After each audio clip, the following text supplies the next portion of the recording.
am so thrilled to introduce our next session coming up right now.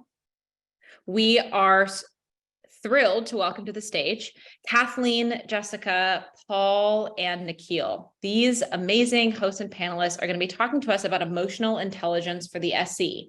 The session was really born as we're thinking about how we want to talk about personal and professional development for the SE. Kathleen actually came up with this idea, and this amazing panel was formed around how we want to help arm our pre-sales professionals in the room today with an understanding of both themselves and the people they'll be interacting with on the job. So Kathleen, Nikhil, Jessica, Paul, thank you so much for being here. How are you all doing today? Doing well. Also, like Allison, hoping my hotel Wi-Fi holds up. So hoping the same vibes happen for me. Fantastic. Well, in a room full of SEs, I know there'll be a solution if anything happens. Kathleen, I'll go ahead and pass it over to you. Thank you so much for being here. Awesome. Yeah, thanks everyone. So welcome to the second session of the Modern SE Summit today. This is going to focus on a panel, 30 minutes on emotional intelligence for the SE. That will be followed up by a 10-minute Q&A. So at the top of the hour, whichever hour you're in, Pacific, Eastern, I'm in Central Time today. Really tough to keep track. My name is Kathleen Kuzma. I am a senior sales engineer with Recorded Future, which is an intelligence company. I will be the moderator for this panel today with my esteemed pre-sales ambassadors and colleagues, Jess Atwood, Paul Harris, and Nikhil Sharma. To learn a little bit more about myself and the panelists, definitely see our speaker bios, which are available on the Pre-Sales Collective website. However, I'm not completely letting our panelists off the hook without giving a brief introduction. So it's going to be potentially a little different than other intros you've had today. Want to do an intro based on our Enneagram types. So for those who are not familiar, the Enneagram is a personality test that focuses on what motivates us as individuals. This is important because a lot of the actions that we do as pre-sales professionals, running tight discovery, really impactful demos, those actions are all similar, but what motivates us and what we're really strong at sometimes can differ. And with that, I'm an Enneagram 9, otherwise known as the peacemaker, which maybe not surprisingly, my biggest fear is conflict. So try to avoid that at all costs and also connecting with others. And with that, I'll pass it on to Jess, Paul, and Nikhil to do a brief intro for themselves based on their Enneagram type. My name is Jessica Ashwood. I recently took the Enneagram test. I was super pumped. I am a 3, which is the achiever, which at first I was like, no, but then I read through it and I was like, yes. So I want to succeed. I love getting compliments. So, after this, feel free. Just kidding. And I am afraid of failure, which is fun, but it's also gotten me to be here. So I'll pass it off to Nikhil. Thanks, Jessica. Hey, everyone. My name is Nikhil. I lead a team of wonderful solution engineers at Contentful. I'm based in Berlin. I have a soft spot for personality tests. And when Kathleen told me about Enneagram, I'd never heard of it. I said, well, I've got to take this. So it turns out that I'm a type 8, which is a challenger. So I accept challenges as much as I like to challenge others. And reading through my profile, it's a fairly accurate analysis of my personality. I love a fierce debate, and sometimes that gets me into a spot of trouble. Paul.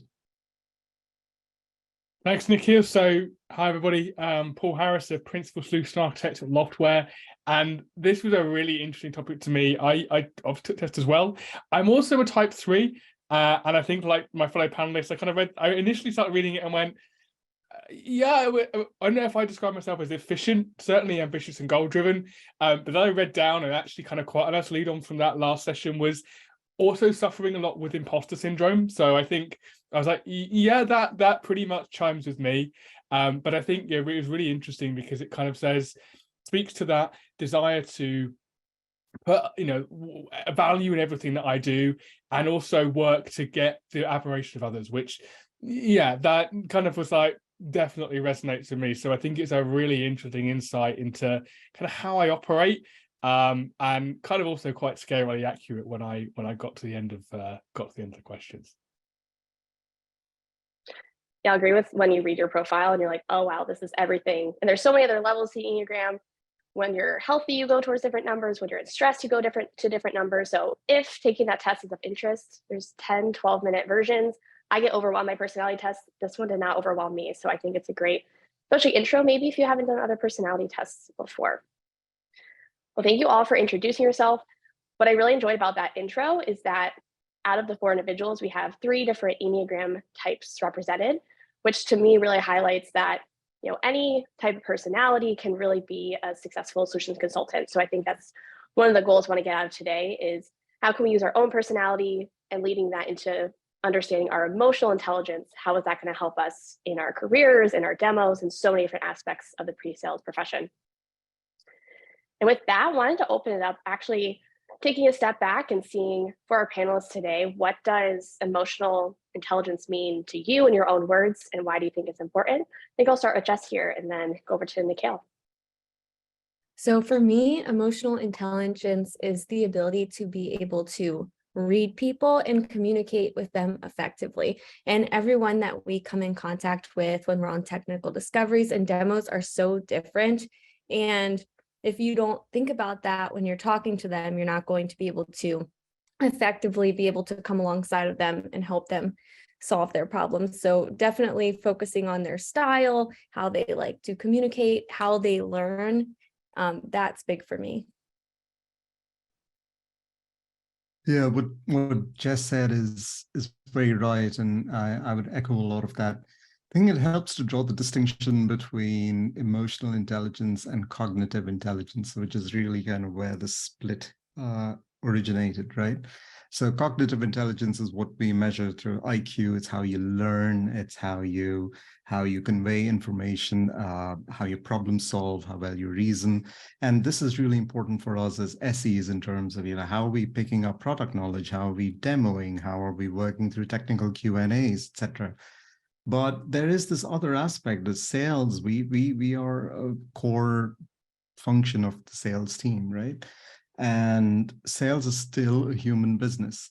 And sales can sometimes be a very high stress business. It's high stress for us. It's high stress for our prospects. And when we are calm, when we are empathetic, when we are really emotionally attuned to our prospects, we have a better chance of succeeding in our endeavors. And that's really what emotional intelligence is for me. That's really great. I agree with everything you all said in terms of what emotional intelligence is. As you said, we are dealing with humans on a day-to-day basis. I mean, we're using technology and oftentimes selling some sort of technology or software, but in order for our account executives and counterparts to be successful on the business side, we obviously have to also be connecting on the human side, connecting to pain points. So it can always be sometimes a little bit messy, but that's also, I think, what's so awesome about being a solutions consultant. And in that vein, I've noticed, I think a lot of us can relate to us somewhat stumbling into this particular career field. I feel like there's lots of blogs, there's some really great, obviously, episodes on the Pre-Sales Collective, as well as how people transitioned into this type of role. And thinking of it from more of the emotional intelligence side, kind of curious for you, Paul, to start off, are there certain aspects of, I guess, your personality or how you've understood how you work well, knowing you are an achiever, of how knowing your EQ has really helped with you transitioning to a solutions consultant? Yeah, so exactly as you said, Kathleen, right? I absolutely stumbled into this role. And I think that looking back now and looking at kind of that personality type, being an achiever, being goal-driven, absolutely.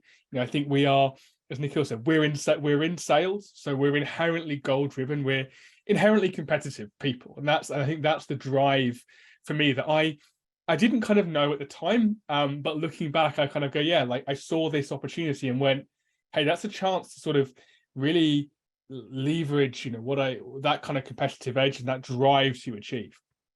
But I think also what it did in, that desire to want to make kind of without kind of almost make people like me in some way, or want to please people as well and want to be liked.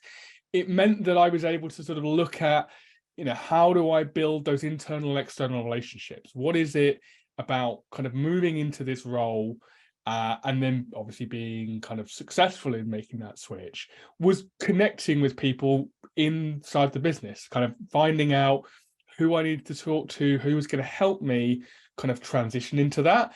And that's then absolutely kind of really what's helped me kind of as I've gone on that journey as well.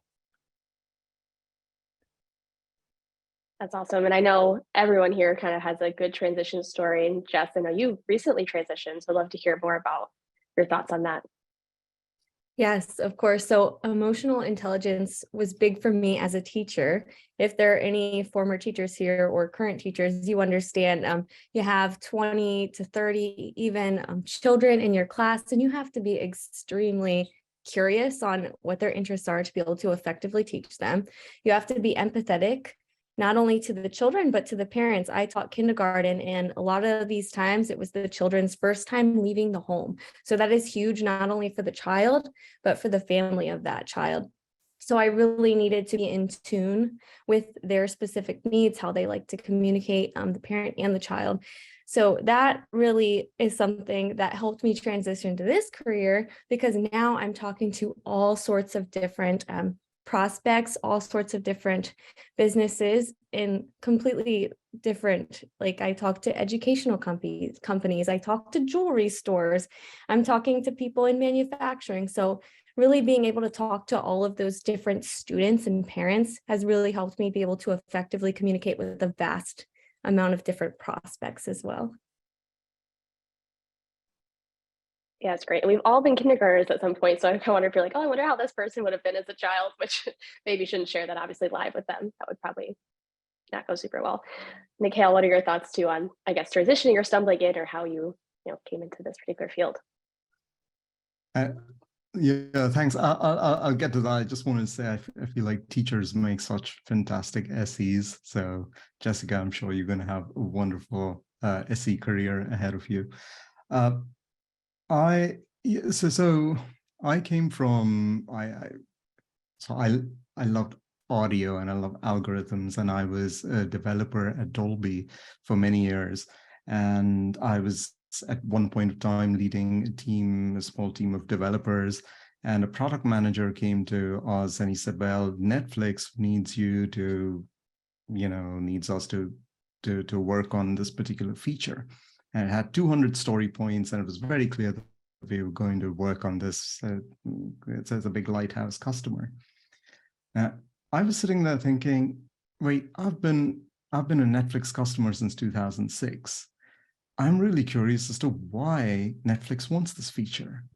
And the people who were able to answer that question for me were the sales engineers at Dolby. And I said, I want that job. And that's where I want to work. And in the development team, because Dolby at that time had a fair monopoly in their branch, I'd drunk the company Kool-Aid to the point that I thought everybody loves Dolby, clearly, right? So my first interactions with customers were not very pleasant. They had to implement our solution, but they didn't really enjoy implementing our solution. So this whole curiosity, customer focus, the things that really drove me towards that have helped me really hone my craft. And tying this back to my Enneagram personality of being a challenger, this has helped me challenge myself and also helped me drive customers to challenge their status quo as well. So I feel it's a good fit, and I'm glad that I made the change late in my career, later than I should have, but I'm glad that I did that. I think the saying goes, right, better late than never. There's no bad time, I guess, to make the transition in terms of if you want to make that change. So that's awesome. It's really interesting to hear. I'm always fascinated by people's journeys to how they got into this particular role. I know I have a colleague who she applied thinking it was like a network engineering, and they forgot the sales piece. And that was just how she got into the career field, which I thought that was awesome. That it's just a wrong job name. That was the first time I had heard that particular one. So now we've talked a little bit more about, I guess, our own personality or how things work for us, especially transitioning into the solutions consultant role, that would be good to pivot and think of, and we've already been talking about customer interaction, how important it is to meet people kind of where they are, but maybe diving a little bit more into that particular use case. I'm curious, Mikhail, to start off with you, if I guess there are any success stories where you've been on a demo and understanding kind of where someone was coming from, maybe even their potential personality. I feel like there's ways now I can start to type. I would never tell someone to Enneagram types. Only you can know obviously what your personality is. But I'm curious if you have any success stories where really understanding their potential personality, what they're looking for, really kind of helped you win the deal for a particular company. Sure. I'll tell you all the story about how we went from getting yelled at in a meeting to winning their business in a few weeks, right? The key to winning that business was really understanding the personalities at play and the emotions at play. So we were working with an iconic Swiss brand, and Contentful is in the business of content management platforms. They needed to revamp their content management strategy. Now, we had been brought in, we did, I would say, fairly decent discovery. We pitched, our competitors had pitched as well. And after we were done pitching, one of the key stakeholders basically gave us a dressing down and said, I don't understand what you people do. And I don't understand what your competition does either. So like, why can't anybody help me just solve my problem? She knew that a problem existed. She knew that one of our companies could help her solve the problem, but she really couldn't see how. So we went back to the drawing board and we said, all right, what are we dealing with over here? We're dealing with a strong, assertive personality, someone who cares very deeply about her team, someone who cares about solving the problems. And so, and also someone who is clearly skeptical, right? How do we engage with such a person? And this is the key to us winning this business, was how we showed empathy. Said, all right, show us how you work, show us what exactly you're having problems with. We set aside our pitch, we set aside everything, anything that spoke about we language. It was all about them. And this helped us to really win their trust. And all of this sounds at some level very, very obvious, right? But this story to me highlights how acknowledging someone else's emotions, your prospect's emotions, and really addressing the concerns that they have really helps you with the sale. Oh, that's great. And a good story of how, I said, dealing with adversity and figuring out, okay, let's take a step back, empathize, deal with the emotions at play, and then hopefully they'll change their mind and realize, oh, I do understand what you do and the value. Because that during a demo, if someone says that, you're like, oh no, I've been speaking for 20 minutes about this. I guess I didn't make the point good enough. But that was a great example of how you're able to, again, use more of the emotional intelligence to kind of improve, or at least to win back maybe kind of the audience there. And I think, Paul, you have a kind of similar story that I would love to hear a little bit more of. Yeah, it's the parallels are quite funny actually, with Nikhil's one. And I remember when we were preparing for this session, it was actually that Nikhil telling that story that reminded me of this one that happened. Well, it was over 3 years ago, because I traveled on site to a customer back when we used to do that. And we were going to do, it was about a 3-hour demo that we were there. So we spent a lot of time preparing. There's a team of 3 of us that have flown out there. There's myself, there's my account executive, and there was his manager, who was the VP of sales. And we turned up in the room, and there was about 10 people, and we sat down and did into our introductions. And then the person who had been sat kind of near the back, who we'd established was kind of quite key, actually turned out to be the most senior person. As I plugged my laptop in, he said, "Stop. I don't want to see any slides today. I don't care what you have." He said, "I've got some questions and I just want you to answer them." And in that moment, I can kind of remember thinking, first of all, I wanted the floor to open up and swallow me. And I thought, please tell me this is the dream. It wasn't, right? It was real. And he was saying, "I don't want to see your slides. I don't care about how big you are or the other customers. He's like, I have problems that I want you to solve, and I want to know how you're going to do that. And what really kind of helped in that moment was we had to kind of make a split decision to go, well, we either press ahead, with the content we've prepared, or we flip it and kind of meet him where he's at. He's clearly very senior, clearly engaged. And in that moment, we were like, right, we just need to do what you're asking. And so we grabbed a flip chart for the side of the room, and I've got the pen here still that I actually used on that day. And I said, right, what we're going to do, we're going to write your questions out on this flip chart, and then we're going to go through them as a group, as a discussion. We went through it. It took about 2 hours, and it was a really, really animated discussion. Once we got him going, he was like, oh, someone's actually listening to me. And I remember at the end, he sort of said, I really appreciate that you just listened to what I wanted. And that always stuck with me, because in that moment, his type was, he wanted to maybe, again, I don't want to say what he was like, but maybe he was a bit of a challenger. He wanted to ask questions. He had information he wanted to get out of us. And by just pivoting and saying, right, okay, let's meet you where you're at, right? Let's do what you're asking of us. And we won that business, because he said, you were the only vendor who actually, when I said to them, I don't want to see slides, didn't just sort of go, well, I'm going to show you a few. He said, you just shut your laptop down, and we then got on with that meeting. So it really struck with me, because we take a lot of pride in what we do and how we prepare and the work that we put in, but that's not always going to be what our audience wants. And actually, what's more important than the greatest demo we've ever delivered is actually what do our audience want to hear, and what can we actually help them with. And understanding how to communicate that to them, and knowing that people have different ways of communicating, is really, really key. Not taking offense at that, right? But also then going, right, let's meet you where you're at, and let's have a productive conversation. I think one thing all of us can relate to is that the pre-sales profession that helps us not take things personally, right? If we're on a demo, sometimes it's like, okay, either a specific use case we haven't covered, just learn, I think, to get a slightly thicker skin. And also, Paul, I think you highlighted the importance of being adaptable, recognizing you came in with a plan. And sometimes the plan goes on the wayside, whether maybe we weren't operating on the same information that the prospects or the clients were.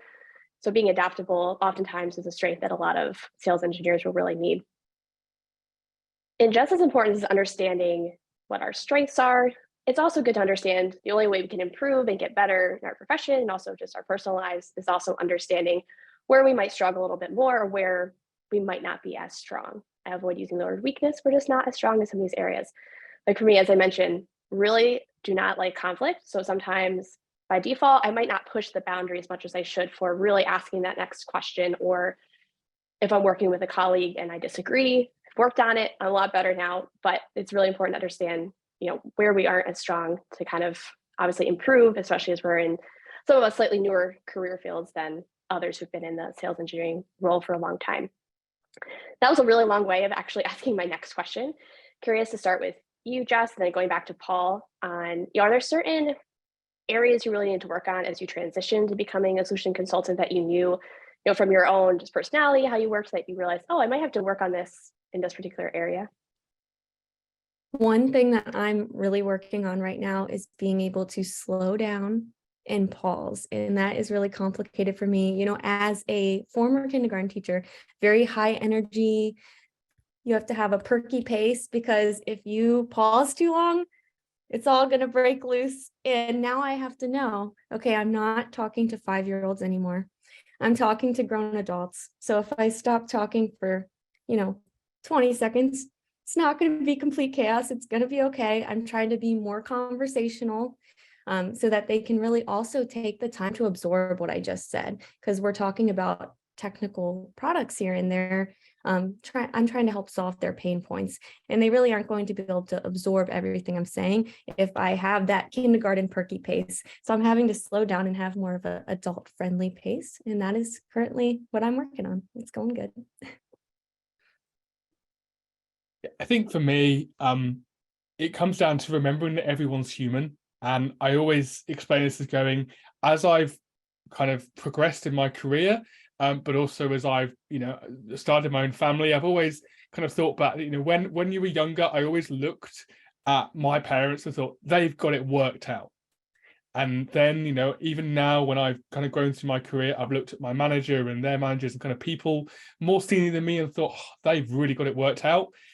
But actually just remembering that everyone's human, and regardless of how senior they are, and when you're kind of engaging with prospects, again, I kind of come back to another example of being over lunch with a CTO and just talking to him about, the fact that we both started in a very similar place in our careers, connecting around that, nothing to do with the actual kind of opportunity itself, but just for me, just going, oh, hang on a minute, if I remember, and Jess, your point, right, we're speaking to adults, but we're speaking to people, and yes, we're selling, they're buying, there's a transactional relationship, but just remembering that you are talking to people, and connect with them as a human, and they have the same kind of concerns and imposter syndrome and ambitions as you probably do. And there's always going to be an area. So that's, for me, is a really big thing that I'm working on, is just that kind of general awareness of other people, and kind of recognizing that, they're just human too. Oh, absolutely. And part of being in this role, obviously being human, we're also working with a lot of other humans, whether it's our account executives, maybe working with the product team. Pre-sales really sits at the center of so many different parts of your company. Usually you are really obviously the face of the product in the field, but then also internally, you're the one who's being asked for feedback. So we also work with a lot of personalities internally. Our manager probably has a slightly different personality than maybe the account executives we work with. And I'm kind of curious for you to start off with, Jess, for talking about personality and just emotional intelligence, do you share information specifically like with your account executives you work with on kind of how you like to work best? What are things that annoy you, things that like how you could work really well? Curious how you approach that with the people you're working really the closest with, probably day in, day out. So I have 3 account executives, and I've made a point to be myself around them, because I feel like prospects, they can really tell in a call, like if you get along, if you are in sync. So my mentor likes to say that we're kind of in a dance. So just kind of learning how to dance together. You have to be able to naturally be able to, again, do those pauses that I'm struggling with, to be able to allow each other to talk so that you seem like you're in sync. So I've been really working on being myself. If I do have something to say to them, like not criticism, but feedback, I do that to them and they do that to me. And we have a very open, there's no like fear of telling each other something that's going to offend them. So that has been big for me. And I feel like that's been really helpful on my calls as well. And like my account executives know that I'm not a morning person. And, there's one that loved to put calls like, right at 8 a.m. And I'm like, do you like 9:30? Because I like 9:30. So we're in sync. Everything is going good.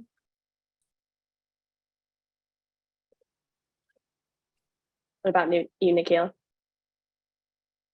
So yeah, I think it's very important to share these, especially with AEs and SEs, just to really understand, what kind of personality type are you working with?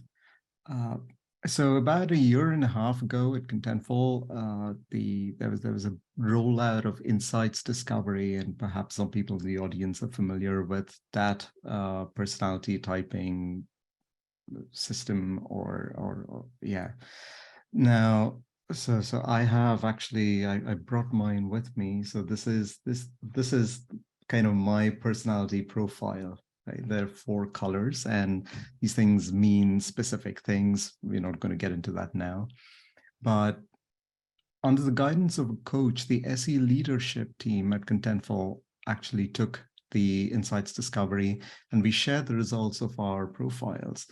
And it's very detailed and of the more accessible personality typing systems. I would highly recommend this if anyone is interested.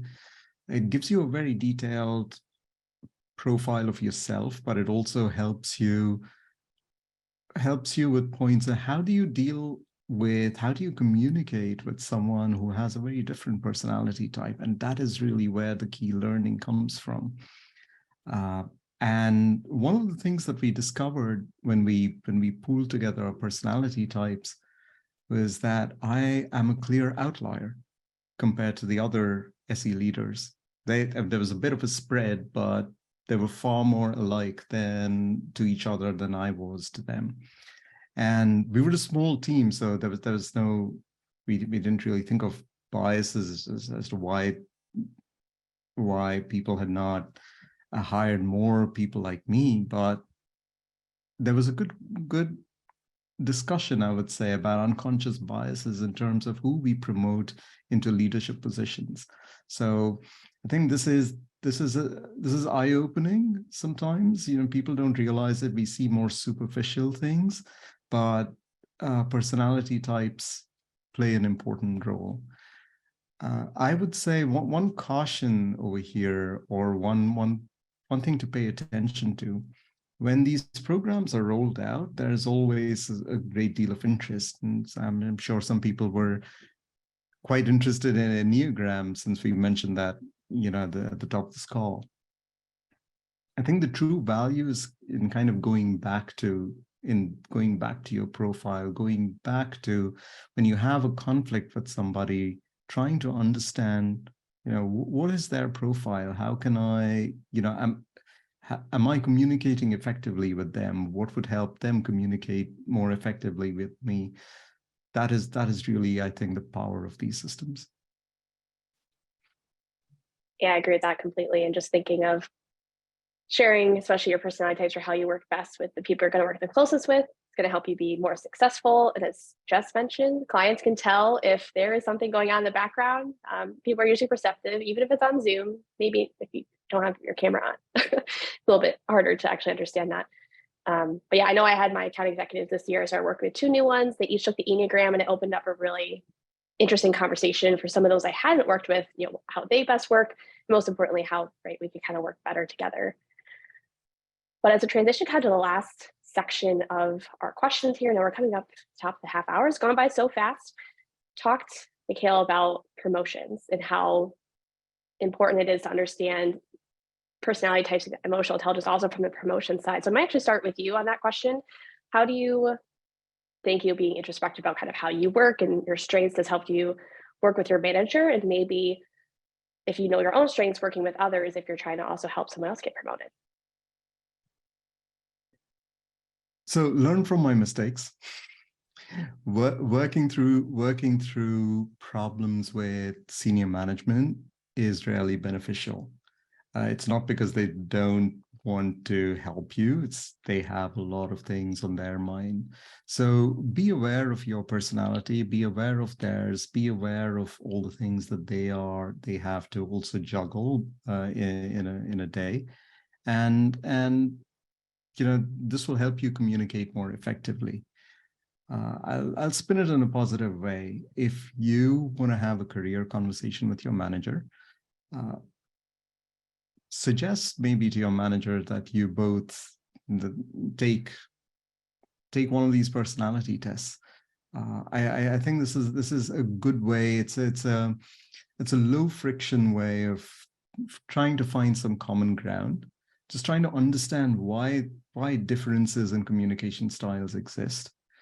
I think the key thing is to really figure out how you can effectively get your points across, how you can get your desire to move in a particular direction across, and get them to support you. So, yeah.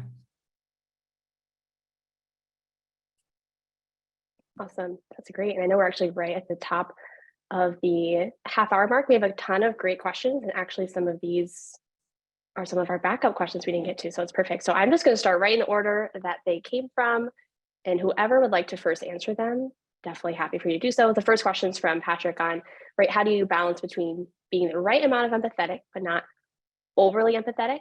And this may have been, I forget who had written the question, how we had related this question for another question was, is there, because we can be so empathetic and coming from the technical side, can that ever backfire on us if we can't quite provide exactly what a client is working or looking for? And I'll kind of open it up for the floor for who would like to take the first jump at that.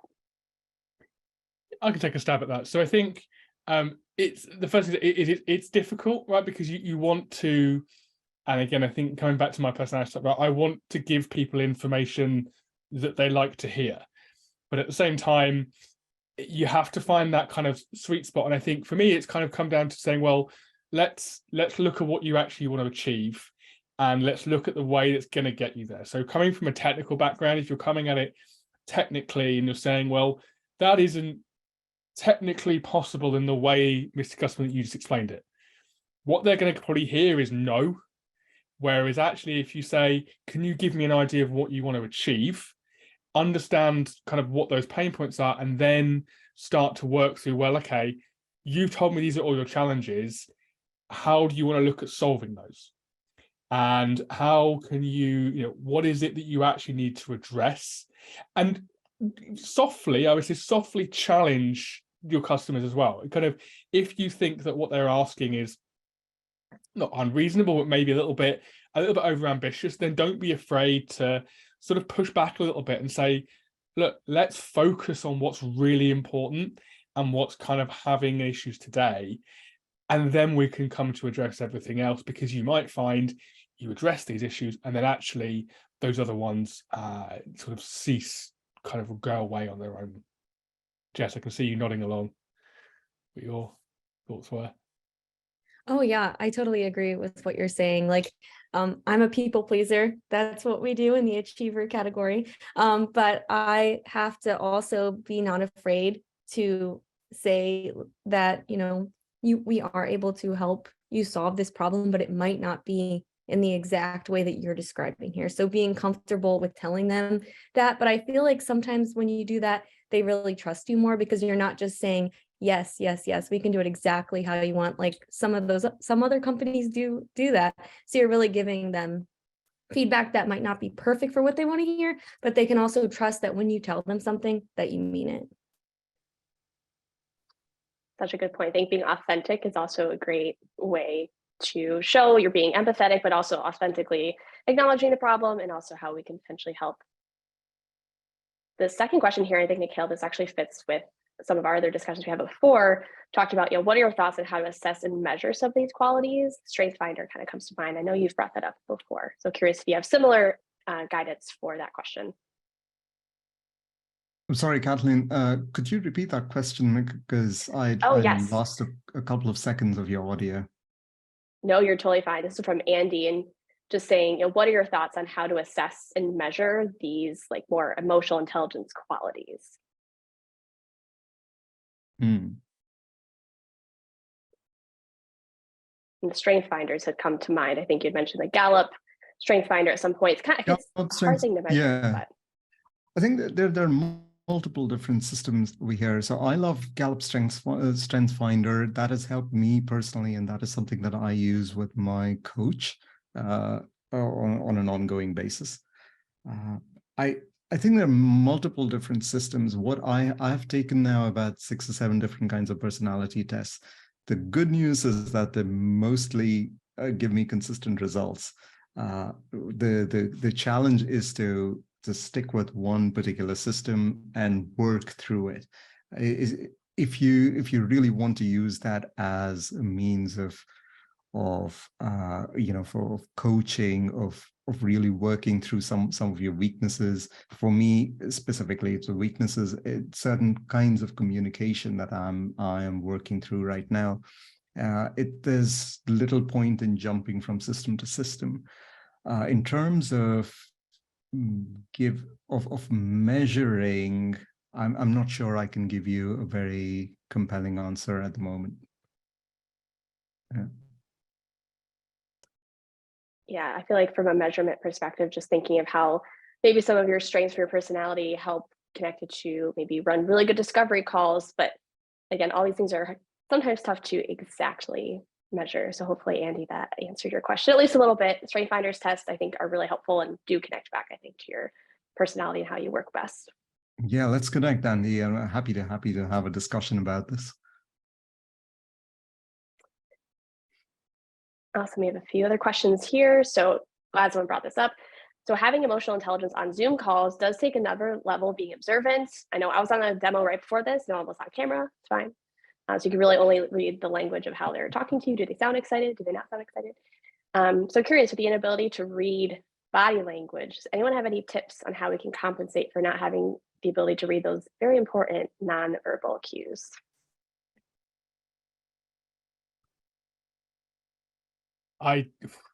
It's hard. It's really hard. I think, I'll be honest, although actually my personal experience, it can be just as hard in a room full of people as it can be on Zoom. And I sometimes find Zoom a little bit easier because I just I turn on like my performer mode and I just go out and do my thing. And to Jessica's point earlier, I make sure I leave pauses.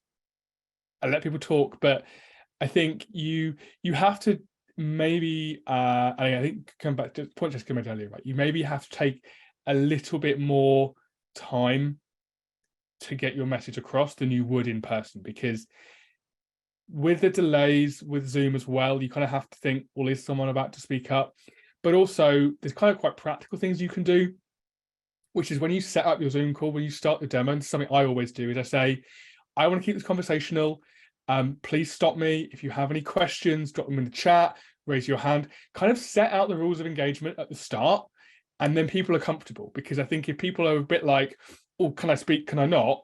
Then they're less likely to engage. So it doesn't necessarily help with reading those cues, but it certainly, I think, gives people a bit more space and comfort to engage. So you're more likely to get that feedback. Asking people to switch their cameras on if they're comfortable to switch, just little things that you can sort of position at the start that will have a really big benefit. Yeah, I agree with that. And another thing that I do, so the icebreakers, I love like something small, because, you know, these are professionals. They're not wanting to do like a 10-minute icebreaker, but something small to get them active, telling them like, this is about you. Like, this is not about me. Like, I don't want to do a monologue here. I really want to show you what you want to see. So if you want to dive deeper into something, let's do it. If you want me to not show you something because you get it, we can do it. Let's skip it. And also having open-ended questions and calling people out, like based off of the discovery, I will create open-ended questions in advance that I can use, and I will call them by name and be like, Diana, you mentioned that this is something that was a big problem for you. How will this impact blah, blah, blah. So I try to make sure that I'm calling them out by name, because then when they are off camera and you're doing that, you're able to hear, like, are they receptive to this? Is this something that, you know, they're enjoying, that they'll use? And I feel like having those open-ended questions, not like, oh, did you like this? Having open-ended questions has really gotten me the feedback I need, and also recording it if they give me permission, so that I can go back later and maybe see some things that I missed. I agree. When you can record it, it's so helpful to see maybe something you missed, or you totally misread something, or they said a detail that you didn't catch live, because we're obviously trying to do so much when we're on a call. Mm-hmm. Another question, we still have a few minutes left here. So person says, coming from a technical background, I find it difficult to not deep dive into the technical details. I believe this is something I'm working on. It's a part of developing this emotional intelligence to be necessary to adapt. Any specific tips? So coming more from really excels the technical side, maybe working a little bit more on the human other side. I think, Paul, you said you were going to answer this one. Yeah, I did. So I said because I came from a technical background, I came into this role from a technical background, right? So I think it's really hard to not kind of dive deep, but I think actually what you kind of maybe want to do is say, right, give that high, if you're looking at a particular feature in your product, talk about the feature, but also talk about what it does, but also relate that to maybe a point that was raised in discovery, or something that you've heard from your account exec. Say, oh, so you told us that you had this problem, and that's how we solve it here. And then end. Don't kind of explain how it works. Just stop there. And then if people want to have a deeper dive, they'll ask you. But otherwise, they're made to be happy. And I think the other thing is as well is just, I always say whenever I'm speaking to people about how to answer questions, is answer the question that somebody asked, not the question you think they asked. And the biggest thing, and I do this all the time, right, as an SE, is someone will ask you a question and I'll think, and I would come back to the example of a car and heated seats. If I'm selling you a car and you ask me, does the car have heated seats? If the front two seats are heated, the answer I'm going to give you is, yes, it has heated seats. What you might be asking is, are all the seats heated? And I might assume that that's what you're asking based on what you've told me, but that isn't the question you asked. So you can kind of avoid getting too deep in the reads by just focusing in on the actual question that someone asked you, and then moving on if they're happy, or diving in and really being led by what they want to say. Yeah, I think doubling back to make sure someone understood your answer is always really important too, and that can help you kind of read the room. Also think we have time for one last question here. And Mikhail, I know you had mentioned you would answer this one, basically talking about he's also, or this person's a type 8 challenger. Sometimes difficult working with other personalities if some people can be maybe not as knowledgeable, or maybe ignorance is bliss. I know my personality type by default, if I'm not careful, right? Ignorance is bliss. But that's not always so good if you're working with someone who's a challenger or really wanting to know all the details up front. Kind of curious from your perspective, how obviously you work based on your Enneagram with multiple different types of people. Yeah, thanks, Kathleen, and thanks, Abdul, for this question. It's a really tough one, honestly, and I don't think we can do it justice within the remaining few minutes. Happy to have a chat with you about this and anybody else separately. What I'm going to say is I have struggled with this very specific issue where earlier in my career I felt, well, I'm not really sure how I can work with this person. How is it that they are so incompetent? How is it that they don't see what is clearly in front of my eyes? What I will say is that it is critical for us as SCs and as colleagues, honestly, to be able to see multiple different perspectives. I think this just helps us in our role. I know that this is not really this is not a how-to answer, because the people write PhD theses on this specific topic. Just maybe ask some open-ended questions as to where the misunderstanding might lie, or why, or where the roadblocks that you see, how do they perceive them?